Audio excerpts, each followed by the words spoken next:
तो आज हम कर रहे हैं श्रीमद् भागवतम स्कंद 4 अध्याय 24 और श्लोक संख्या 21। और हम देख रहे हैं कि इस अध्याय का नाम है शिव जी द्वारा की गई स्तुति का गान। और हम देख रहे हैं कि कैसे प्रचेतागण अपने पिता से आज्ञा प्राप्त करके अभी तपस्या के लिए जा रहे हैं। और उन्होंने देखा जब वो तपस्या के लिए जा रहे हैं तो मैत्रेय मुनि बता रहे हैं विदुर जी को कि कैसे उन्होंने उस तपस्या के लिए एक स्थान जो निश्चित किया, उस स्थान के विषय में बता रहे हैं कि वो सारे जो पुत्र थे प्राचीन बरी के, क्या किया उन्होंने अपनी पिता की आज्ञा पूरी करने के उद्देश्य से वे पश्चिम दिशा की ओर चले गए। और उन्होंने देखा चलते चलते उनको एक बड़ा विशाल जलाशय देखा जो समुद्र के समान ही विशाल बताया गया है और जिसका जल अत्यंत शांत था। और उस शांत जल की तुलना की गई है महापुरुषों के मन के साथ। जो महापुरुष होते हैं मतलब क्या कि जो अत्यंत भगवान का शुद्ध भक्त है, मुक्त सिद्ध भक्त है, ऐसे भक्तों का मन जो होता है अत्यंत शांत होता है। मतलब क्या कि उनके मन में किसी भी प्रकार का उथल पुथल नहीं होता है। उनका मन बुद्धि अहंकार एकदम ही भगवान में लगा रहता है, रत रहता है। और इसीलिए हम देखते हैं कि उनके ऊपर ऐसे शांत मन वाले जो महापुरुष होते हैं उनके ऊपर ये प्रकृति के जो 3 गुण होते हैं उनका कोई भी किसी भी प्रकार का प्रभाव दिखाई नहीं पड़ता है। तो इसीलिए इस जल की तुलना उन महापुरुषों के मन से की गई है। और ये ऐसे जो जल था वो कैसा था, अत्यंत शांत तथा प्रसन्न प्रतीत होता है। जब देखिए हम लोगों को भी कभी कभी अनुभव होता है ना, जब हम बहुत अच्छे से सुबह में उठ के ब्रह्म मुहूर्त में चैंटिंग करते हैं, बहुत अच्छे से 16 माला हम लोगों की एक ही समय में पूरी हो जाती है और बहुत अच्छे से हम पूजा अर्चा करके भागवतम क्लास में आके बैठते हैं और बहुत अच्छे से प्रसाद का आस्वादन भी लेते भागवतम क्लास के बाद, तो हमारा दिन कैसे एकदम शांत और प्रसन्न हो जाता है। हमारा मन में उत्साह बढ़ जाता है, हमारा मन उल्लासित होता है। तो मन जो दिन भर जो काम करने वाला है उसके लिए वो मन और बुद्धि भी एकदम शांत हो जाती है। मतलब किसी भी प्रकार का किसी ने कुछ भी बोल भी दिया तब भी हम उसके बोलने से या उसके कार्य से हम विचलित नहीं होते हैं। तो इसलिए हम देखते हैं कि श्रील प्रभुपाद ने हमारे ऊपर इतनी कृपा कर रखी है कि हमें ये मॉर्निंग प्रोग्राम दे रखा है कि इसके कारण आप भी ये जो दिन भर में जो कार्य करने वाले हैं उसमें आपको हमेशा ही प्रसन्नता और आह्लाद का मतलब आनंद का अनुभव हो सके। और यही जो आनंद का अनुभव करने का जो सुख है वो श्रील प्रभुपाद जी ने हमें दिया है। और इस प्रकार जब हमारा मन शांत हो जाता है तो सारे कार्य सही रूप से होने लगते हैं। तो इस प्रकार हम देख रहे हैं कि कैसे यहाँ पे ये जो प्रचेतागण है उन्होंने वो सरोवर का देखा और वो सरोवर एकदम शांत और अच्छा सुंदर लग रहा था उनसे, उसको देखकर उनका मन प्रसन्न हो रहा था। और अभी उस सरोवर का और भी वर्णन हो रहा है कि उस सरोवर में अनेक अनेक प्रकार के कमल पुष्प खिले हुए थे। तो वो कमल पुष्प कैसे थे, कुछ नीले थे, कुछ लाल रंग थे। कुछ कुछ कमल जो होते हैं वो रात्रि में खुलते हैं, कुछ कमल जो होते हैं वो दिन में खुलते हैं और कुछ कमल जो होते हैं संध्या समय में, जो संध्या समय होता है उस समय में खिलने वाले होते हैं। तो इस प्रकार से हर प्रकार के कमल पुष्प वो वहां पर देख रहे थे। और इन सारे कमल पुष्पों से भरा हुआ जो सरोवर है उसको देखकर वो बहुत प्रसन्न हो रहे थे। और उनको ऐसे लग रहा था कि ये जो सरोवर है ये कैसे है, फूलों की खान है। मतलब एक ही जगह पर इतने सारे इतने प्रकार के फूल देखने के लिए मिल रहे हैं। तो कुछ ऐसे अलग अलग प्रकार के फूल वहां पर उनको देखने को मिल रहे थे। उसको देखकर वो बड़े प्रसन्न हो रहे थे और उन्होंने डिसाइड कर लिया कि अभी इसी सरोवर में हम जाकर हम वहां पे तपस्या करेंगे। और फिर वहां पे ये भी बताया कि उस जब फूल होते हैं तो फूलों को देखकर जैसे मनुष्य आकर्षित होता है उसी प्रकार से पशु तथा पक्षी भी और आकर्षित होते हैं। तो खास करके यहाँ पे पशु तो आते ही होंगे, ऑफ कोर्स पानी पीने के लिए उस सरोवर में आते हैं। और यहाँ पे पक्षियों की बात हो रही है कि कौन से पक्षी बताए जा रहे हैं। हंस, सारस, चक्रवाक, कारंडव तथा अनेक अनेक सुंदर जल पक्षी यहाँ पे बताए जा रहे हैं। तो सबसे पहले हंस बोले गए हैं। तो हंस कैसे होते हैं कि उनको कमल का फूल बहुत पसंद होता है, और सरोवर में जहां पर वो कमल होते हैं वो वहां पे निश्चित रूप से उपस्थित होते हैं। तो हम देखते हैं कि ये जो हंस होते हैं ऐसे स्थान को चुनते हैं कि जहां पर अत्यंत प्रसन्नता हो, जहां पर सुंदर वातावरण हो, अत्यंत शांत प्रतीत हो, और वहां भी किसी भी प्रकार का बोलते हैं कि कचरा या गंदगी, मतलब जहां पे अत्यंत सुंदर स्वच्छ और बिल्कुल ही कचरा रहित, मतलब गंदगी स्थान उनको पसंद नहीं होता है। इस प्रकार हम देखते हैं कि ये हंस ऐसे विशेष पक्षी होते हैं जिसकी एक विशेषता बताई जाती है कि जब उनको दूध में पानी मिलाकर दिया जाए तो वो दूध को और पानी को अलग करके पीते हैं। मतलब देखिए, एक पक्षी है, हम देख सोचते हैं कि पशु पक्षी, हम सोचते हैं कि हम श्रेष्ठ है और ये पशु पक्षी हमसे निम्न है।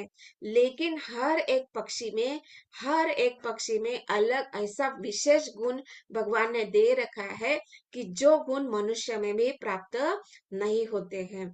तो ये हंस ऐसा विशेष पक्षी है कि जो दूध और पानी को एकत्र करने पर भी वो अलग करके पी लेता है, मतलब दूध को पी लेता है और वो पानी को छोड़ देता है। तो ये बहुत विशेष गुण बताया गया है। और इसलिए हम देखते हैं कि इस भौतिक जगत में कुछ ऐसे भगवान के शुद्ध भक्त होते हैं जो आध्यात्म के मार्ग में रहते हैं और हमेशा ही भक्ति में रत रहते हैं। तो वो जब भक्ति में रत रहते हैं तो उनको क्या कहा जाता है, मुक्त जीव कहा जाता है। और उनका मन, बुद्धि, अहंकार, शरीर सब कुछ भगवान में इतना रत रहता है कि उनको भौतिक प्रकृति के ये सारे जो तीन गुण होते हैं, फिर कुछ भी परिस्थिति हो, कितनी भी गर्मी हो, कितनी भी ठंडी हो, चाहे प्रलय आ जाए, भूकंप हो जाए, क्या बोलते हैं उसको, पानी की ज्यादा मात्रा हो जाए या फिर पानी की कम भी मात्रा क्यों ना हो, कितना भी कुछ भी परिस्थिति हो हमेशा ही अपने आप को शांत बनाए रखते हैं और अपनी जो भक्ति है उसमें लगाए रहते हैं, और हमेशा ही इतने रत रहते हैं कि उनको वो कोई भी परिस्थिति विचलित नहीं कर सकती। विचलित मतलब क्या, आध्यात्म मार्ग से उनको विचलित नहीं किया जा सकता है। भले ही वो फिजिकल परिस्थिति, मतलब अभी खाने के लिए कुछ भी नहीं है, पूरा ड्रॉट है, मतलब पूरा पानी का अभाव है, कुछ भी नहीं है वहां पे, ना तो पेड़ पौधे को छोड़ दिए, मतलब जो पानी के किनारे, नदी के किनारे, सरोवर के किनारे जो उगने वाली घास होती है वो भी नहीं है। और कुछ देख रहे हैं कि आपको ये जो मुनि होते हैं वो वन में रहने वाले, वो तो शहर में नहीं रहते हैं, वन में रहने वाले। तो पेड़ पौधों पर, मतलब जो वन में जो पौधे, उनके ऊपर भी पत्ते नहीं है, पानी भी नहीं है। तो कभी कभी ऐसी परिस्थिति हो जाती कि खाने का अभाव हो जाता है, तो वो क्या करते हैं, जमीन से खोद कर जो कंद होते हैं, मूल होते हैं, उनको वो खाते रहते हैं। मतलब इतना विचित्र, मतलब कष्टदायक परिस्थिति होने पर भी वे अपनी भक्ति को कभी नहीं छोड़ते हैं, और इसलिए उनको कहा जाता है परमहंस। तो इस प्रकार देखते हैं कि ये जो हंस होता है बहुत विशेष होते हैं कि उनको स्वच्छ जल, शांत जल और इतने फूलों से भरा हुआ जो सरोवर होता है वो आकर्षित करता है, और इसलिए इनकी बात यहाँ पे हो रही। और सारस पक्षी, ये भी बहुत विशेष होते हैं। कुछ विशेष समय में भी वो एक जगह से दूसरे जगह जाते हैं। जैसे हम देखते हैं ना, ऋतु बदलते हैं, जैसे जैसे ऋतु बदलते हैं तो पक्षी भी अपने अपने घोंसले को बदलते रहते हैं। कुछ पक्षी हम देखते हैं जैसे इसमें ज्योग्राफिक चैनल में जब आते हैं तो कुछ पक्षी स्थलांतर मतलब कई कई हजार किलोमीटर वो फ्लाई करके एक जगह से दूसरी जगह जाते हैं। मतलब जैसे अभी गर्मी पड़ेगी तो गर्मी में समुद्र का सरोवर का पानी कम हो जाएगा, तो यहाँ पे पानी जब कम हो जाएगा तो फूल नहीं रहेंगे, और वो पानी नहीं रहेंगे तो वो कैसे अपना आहार प्राप्त करेंगे। तो फिर वो उड़ते हुए दूसरी जगह चले जाते हैं जहाँ पे हरी भरी घास है, जहाँ पे फूल खिले हुए, उस स्थान को वो चुनते हैं और वहां पे वास करते हैं। तो इस प्रकार हम देखते हैं। तो यहाँ पे प्रभुपाद जी लिख रहे हैं तात्पर्य में कि भौतिक प्रकृति के 3 गुणों के अनुसार ही सारी वस्तुएं विभाजित होती है। हंस तथा सारस जैसे पक्षी जो स्वच्छ जल तथा कमल पुष्पों का आनंद उठाते हैं, गंदे स्थानों पर बैठने वाले कौवों से पृथक होते हैं। मतलब क्या? और ये भी आगे लिख रहे हैं कि यह सृष्टि इतनी विचित्र है कि प्रत्येक समाज में भिन्नताएं है। मतलब क्या कि पक्षी होने दो, पशु होने दो, मनुष्य प्राणी होने दो, खेचर होने दो, हर मतलब कीट भी क्यों ना हो, उसमें भी ये भिन्नता देखी जाती है। तो पक्षियों में देखे तो ऐसे ये जो विशेष प्रकार के हंस, सारस, चक्रवा, कारंडव या चकवा जैसे जो प्राणी पक्षी है, वो क्या करते हैं, सरोवर जैसे शांत सुंदर स्थान को रहने के लिए अपना घोंसला बना लेते हैं। लेकिन कुछ ऐसे पक्षी होते हैं जो तमोगुनी होते हैं। और तमोगुनी में सबसे पहले कौन आता है? कौवा। हम्म कौवा आता है। तो उसको क्या है, वो कौवा ऐसे स्थान में रहता है जहां पे हम कचरा फेंक देते हैं, वो वह स्थान उसको ज्यादा प्रिय होता है। अभी कचरे के साथ क्या होता है, उसमें अन्न पदार्थ होते हैं, और जो अन्न पदार्थ सड़े गले ऐसे जो अन्न पदार्थ होते हैं वो उसको खाना पसंद होता है। तो यह बात श्रील प्रभुपाद बता रहे हैं कि कुछ ऐसे जी मतलब इस भौतिक सृष्टि में, इस भौतिक जगत में तीनों प्रकार के जो गुण है, उन तीनों प्रकार का ये जो विभाजन है हर पक्षी में, हर पशु में, मतलब यहाँ तक पेड़ पौधों में भी हम देखते हैं। कुछ जो पौधे होते हैं वो जंगल में उगाते हैं, कुछ फल देने वाले होते हैं, और कुछ कड़वे फल देने वाले होते हैं, कुछ मीठे फल देने वाले होते हैं, कुछ फल मनुष्य खा सकते हैं, कुछ फल बिल्कुल भी मनुष्य नहीं खा सकते हैं। तो ये जो विभाजन है हर जगह पे देखा जा रहा है। हम और कभी की तो बात हो गई है, हम जब मनुष्य समाज में रहते हैं, मतलब शहर की बात हो रही है। लेकिन वन में अगर देखा जाए तो वहां पर हम देखते हैं कुछ पक्षी ऐसे होते हैं, जैसे मोर है। मोर को सतोगुनी कहा गया है। लेकिन कुछ क्या बोलते हैं उसको, हवा में उड़ते रहता है, जैसे ईगल। ईगल के साथ में और एक पक्षी होता है, क्या बोलते हैं उसको? वल्चर माता जी, सॉरी, वल्चर। वल्चर। हाँ, उसको कुछ एक नाम है। काइट है, बड़ा वाला काइट भी होता है। हाँ, काइट भी होता है। तो वो पक्षी जो होता है ना, आप समझ रहे हैं मुझे क्या बोलना है? तो वो जो पक्षी होता है ना, कि वो हमेशा ही जो पशु मर चुका है जिसमें कीड़े लगे हैं, जैसे मक्खियां जो होती है, उसमें वो जो पशु अभी वन में क्या हो जाता है, चील कहते हैं माता जी। चील चील चील, करेक्ट। हाँ, तो ये जो चील जो होता है ना, कि वो वन में जैसे पशु मर जाता है तो वहां पे तो उसका तो कोई अंत्य संस्कार नहीं होता है, या फिर उसको गड्ढे में रख दिया, या फिर उसको जला दिया, ऐसा तो कुछ होता नहीं। तो वहां पे जब पशु मर जाता है, उसकी मृत्यु हो जाता है, तो शरीर वही जाता है। तो उस शरीर पर मक्खियां जो होती है, हाउस फ्लाइज, या फिर अलग अलग प्रकार की जो मक्खियां होती है, उसके ऊपर वो अंडे दे देती है, जिससे वो उसका जो नेक्स्ट लाइफ साइकिल है वो चलता रहे। तो ऐसे पशु, मरा हुआ पशु जिसके ऊपर मक्खियों ने अंडे दे रखे हैं, उसमें वो लार्वा बन चुकी है वो उस अंडे से, और ऐसे वो जो सड़ा और गला जो मांस होता है उसको वो चील पक्षी खाता है। मतलब क्या?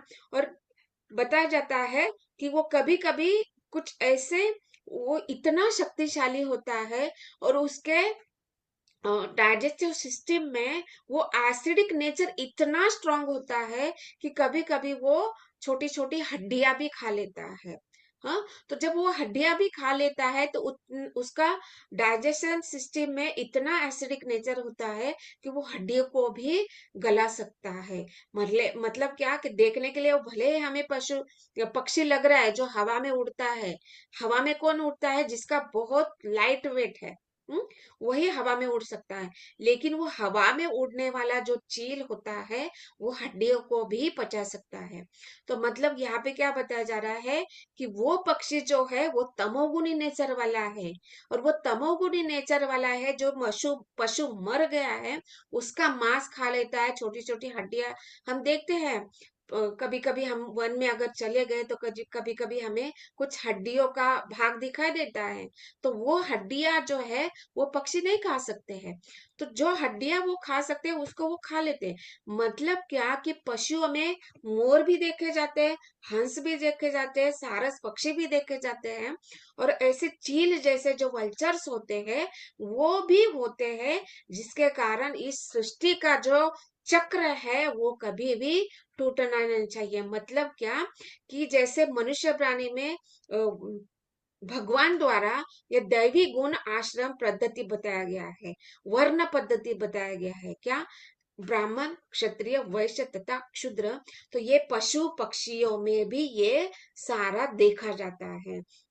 तो जैसे अगर सोचिए कि ये चील या वल्चर, ये जो मांस खाने वाले, सड़ा गड़ा गला हुआ जो मांस खाने वाले पक्षी अगर नहीं होते, तो सोचिए वन में अगर पक्षी या कोई भी पशु, बड़े बड़े हाथी जैसे पशु जब मर जाते हैं तो उनको शरीर को खाने वाले अगर ऐसे पशु नहीं रहेंगे या पक्षी नहीं रहेंगे। पशुओं में भी ऐसे पशु है ना, जैसे लोमड़ी सियार वगैरह होते हैं, तो वो भी ऐसे मांस को खाते हैं। और कुछ ऐसे पशु मतलब के बाघ, शेर, चीता, ये सारे जो पशु होते हैं वो क्या करते हैं? जिंदा शिकार पकड़कर खाते हैं। वो कभी भी मरा हुआ मांस को नहीं खाते। बहुत अकाल पड़ गया, अभी खाने के लिए कुछ नहीं है, तभी वो ऐसे सड़ा गला मांस खा सकते हैं। लेकिन शेर, हाथी, चीता ऐसे जो मांसाहार करने वाले जो प्राणी होते हैं वो कभी भी ऐसे मरे हुए पशु को नहीं खाते हैं। वो खुद पहले मारते हैं फिर खाते हैं। तो सोचिए, जो मरा हुआ पशु को खाने वाला ऐसे जीव वहां पर नहीं रहेंगे तो वन में जो पशु मर जाएंगे तो कितना गंदगी फैल जाएगा। हम्म। तो मतलब जैसे हम देखते हैं कि मनुष्य प्राणी में जो विभाजन देखा जाता है वो भी विभाजन पशु पक्षियों में देखा जाता है। जैसे कौवे और ये सारा जो, अगर सोचिए कौवे नहीं होते तो ये सड़ा हुआ मांस जो मतलब जो कचरा, हम जो बचा हुआ अन्न जो है, सड़ा हुआ अन्न है, उसको फेंक देते, उसको कौन खाएगा फिर? हम्म? कीट तो खाते हैं, कुछ कीट भी होते हैं जैसे मक्खियां वगैरह होती है, अलग अलग प्रकार के कीट होते हैं। तो मतलब यहाँ पे ये बताया जा रहा है जैसे बीज, हनी बी होती है, वो केवल फूलों पर ही बैठती है। वो मक्खी के जैसे सड़े गले अन्न पर नहीं जाती है। तो ये गुण जो है भौतिक जगत में देखा जाता है। और सारे मनुष्यों में भी देखा जाता है, पशु पक्षी में, सब में देखा जाता है। इसलिए यहाँ पे बोल रहे हैं कि ये सृष्टि इतनी विचित्र है कि प्रत्येक समाज में भिन्नताएं होते हैं। जैसे मनुष्य रजोगुणी, तमोगुणी और सतोगुणी होते हैं, वैसे ही ये सारे पशु पक्षी, फूल, यहाँ तक फूल भी अलग अलग प्रकार के होते हैं। हम फूलों की भी बात करते हैं, स्कूल में जिसने साइंस पढ़ा है उसमें देखिए कुछ ऐसे फूल होते हैं कि जिनसे एक सड़े हुए मांस की खुशबू आती है। खुशबू नहीं बोल सकते, बदबू बोल सकते हैं। उस फूल से सड़े हुए मांस की बदबू आती है, और जिसके द्वारा अट्रैक्ट होकर, आकर्षित होकर कुछ ऐसे छोटे छोटे मक्खियां वगैरह जो फ्लाइज होती है वो उसके ऊपर आती है, और उसको वो फूल अपने अंदर ट्रैप कर लेते हैं और उसको वो खाते हैं। तो ऐसे फूल भी होते हैं जो मांसाहारी फूल कहे जाते हैं। तो ये इसलिए यहाँ पे बताया जा रहा है कि चाहे फूल हो, पशु हो, पक्षी हो, जो कीट भी क्यों ना हो। अभी कीट भी देखिए, जैसे चींटी होती है, तो चींटी की भी एक मादा रानी होती है, उसमें भी सोल्जर चींटियां होती है। कुछ चींटियां जो होती है वो केवल मानी जो रानी होती है उसको प्रोटेक्ट करने वाली, उसको मतलब वहां पे उसको अन्न प्रोवाइड करने वाली जो होती है वो चींटियां अलग होती है। बाहर से अन्न लेके आने वाली वो चींटियां अलग होती है। अंदर में जो कंस्ट्रक्शन करने वाली चींटियां होती है वो अलग होती है। तो कभी कभी बोला जाता है कि चींटियों का जो घोंसला होता है कई कई फीट तक देखा जाता है। नेशनल ज्योग्राफी चैनल में अभी जैसे हम लोग यूट्यूब में वगैरह भी देखते हैं। तो एक बार एक व्यक्ति ने देखा था कि ये चींटियां यहाँ से देखना चाहिए हम लोगों को कि कितना बड़ा चींटी का घोंसला होता है।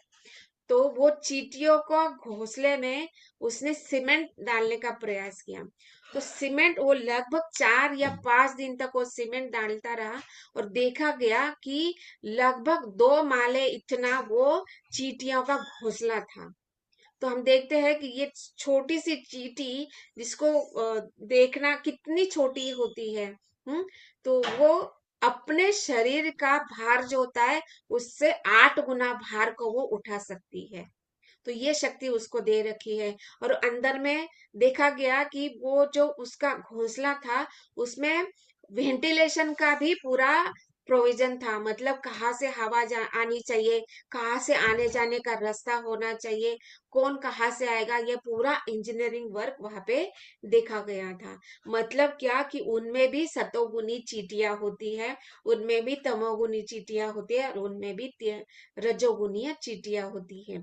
तो इसलिए यहाँ पे बोला गया है कि प्रत्येक समाज में भिन्नता है। और जिस प्रकार यहाँ पे फूलों की बात हो रही है, तो पशु पक्षी और मनुष्य में भी ये भिन्नता होती है। और हम देखते हैं कि ये 3 गुण प्रकृति की है। और 3 गुणों के अंदर हम देखते हैं कि तीन यहाँ पे लिख रहे हैं ना कि भौतिक प्रकृति के 3 गुणों के अनुसार ही सारी वस्तुएं विभाजित होती है। मतलब क्या कि ये जब 3 गुण होते हैं तो 3 गुणों का मिश्रण होता है। तो ये मिश्रण कैसे होता है कि हम जब मैथमेटिक्स पढ़ते हैं तो 3 का वर्ग, हाँ, जैसे 3 का स्क्वायर अगर किया जाए, तो कितना होता है? 3 का स्क्वायर कितना होगा? कितना होगा? 9 9 9 9 9 9 और 9 × 9 कितना होता है? 81 81 81 तो मतलब आप सोचिए कि ये भौतिक प्रकृति 3 है, तो 81 टाइप्स के नेचर होता है। ये सारे जो उसको वर्ग किया जाए, मतलब सतोगुनी है, तमोगुनी है, रजोगुनी है, तो जब इनका मल्टीप्लाई किया जाता है तो ये 81 टाइप्स का गुण हम भौतिक प्रकृति में देखते हैं। तो ये 81 टाइप के प्रकृति जो स्वभाव होता है, तो इसलिए देखते हैं ना हम। हाँ, तो कुछ पक्षी जो होते हैं वो जो दाना खाने वाले होते हैं, उसमें कुछ पक्षी केवल दाना ही खाते हैं। लेकिन ये जो फूड ग्रेन खाने वाले, जो दाना खाने वाले जो जीव होते हैं, तो केवल वो दाना खाकर ही जीते हैं। लेकिन कुछ ऐसे होते हैं वो दाना भी खाते हैं, कुछ मांसाहार भी खाते हैं। और कुछ उसमें जाते हैं कि कुछ वनस्पतियों को भी, जो पत्ते होते हैं उसको भी खाने वाले होते हैं, फल खाने वाले होते हैं। तो केवल फल खाने वाले अलग है, केवल दाना खाने वाले अलग है, कुछ दाना फल खाने वाले अलग होते हैं, कुछ दाना फल और मांसाहार करने वाले भी अलग होते हैं। तो इस प्रकार से हम देखते हैं कि ये 81 टाइप्स ऑफ गुण बताए गए हैं। तो इसके कारण भगवान को इन जीवों का भोग की जो अपेक्षा है उसका पूर्ति करने के लिए भगवान को इतनी सारी सृष्टि का निर्माण करना पड़ता है। और ये 3 गुणों के अंदर, ये 3 गुणों से जब मल्टीप्लाई होता है तो 81 टाइप होते हैं। और 81 टाइप ऑफ भक्ति, ये भौतिक प्रकृति के गुण देखे जाते हैं। और उसी प्रकार ये सारे पशु पक्षी मनुष्य, ये सारे समाज, इसमें हम देखते हैं कि इनमें ये निश्चित रूप से ये विभाजन होता है। और ये जो यहाँ पे जो सतोगुण के जो पशु और पक्षी बोले गए हैं, उसको देखकर ये सारे प्रचेतागण बहुत प्रसन्न हो गए हैं। कि उन्होंने सोचा कि जहां पर हंस जैसे पक्षी है, सारस जैसे पक्षी है, और ये अलग अलग प्रकार के कमल के फूल जहां पर खिले हुए हैं वो स्थान निश्चित रूप से सतोगुणी है, और जो हमारी जो तपस्या है उसको करने के लिए ये अत्यंत उत्तम स्थान है। इसलिए उन्होंने ये सरोवर देखा और उन्होंने डिसाइड किया कि अभी हम लोग यहीं पर बैठकर तपस्या करने वाले हैं। तो इस प्रकार यहाँ पे बोला गया है कि ये जो स्थान है उसका वर्णन कर रहे हैं, और वो आगे बहुत एक 4 से 5 श्लोका तक वो स्थान का वर्णन होगा, और उसके बाद कैसे ये प्रचेतागण तपस्या को करने वाले हैं उसके बारे में आगे बताया जाएगा। तो ग्रंथराज श्रीमद् भागवतम की जय, श्रील प्रभुपाद की जय।